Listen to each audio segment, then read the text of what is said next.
গণভোটের রায় হচ্ছে চূড়ান্ত রায়।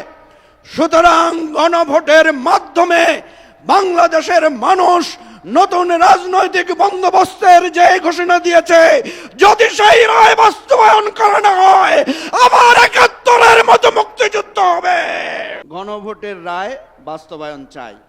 আপনারা জানেন ১৯৭০ সালে একটা নির্বাচন হয়েছিল, সেটাও জনগণের রায় ছিল, কিন্তু সেই রায় তৎকালীন ইয়াহিয়া সরকার, ওই পাকিস্তানি সামরিক জান্তা রায় বাস্তবায়ন করতে দেয় নাই। রায় বাস্তবায়ন হলে পুরো পাকিস্তানের নেতৃত্ব আসতো আমাদের এই বাংলাদেশের জনগণের হাতে। সেই জনরায়কে প্রত্যাখ্যান করা হয়েছে ক্ষমতার জোরে।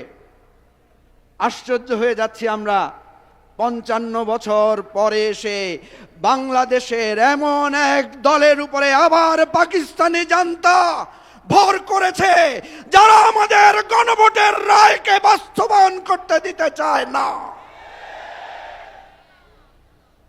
আপনারা আবার পাকিস্তানের দিকে ফিরে যাচ্ছেন, আপনারা আবার ইয়াহিয়ার রাস্তায় হাঁটছেন, আর দোষ দিচ্ছেন আমাদেরকে, দোষ দিচ্ছেন বিরোধী দলকে। আমরা দেখেছি যেই ক্ষমতায় যায় সেই ক্ষমতায় গিয়ে তার অতীত ভুলে যায়। আজকে প্রধানমন্ত্রীর বক্তব্য দেখেন, আগের বক্তব্য দেখেন, স্বরাষ্ট্রমন্ত্রীর আগের বক্তব্য, বর্তমান বক্তব্য দেখেন, তাদের নেতাদের আগের বক্তব্য, বর্তমান বক্তব্য দেখেন।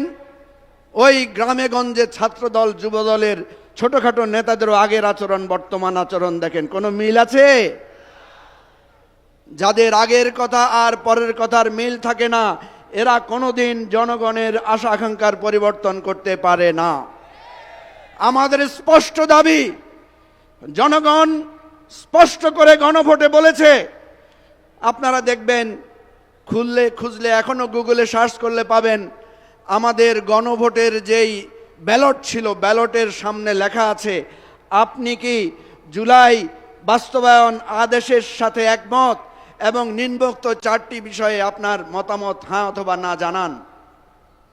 তাহলে জুলাই বাস্তবায়ন আদেশের পক্ষে মানুষ রায় দিয়েছে না? সংবিধান উপরে না গণভোট উপরে? সংবিধান বদলানোর জন্য আমরা কি করি?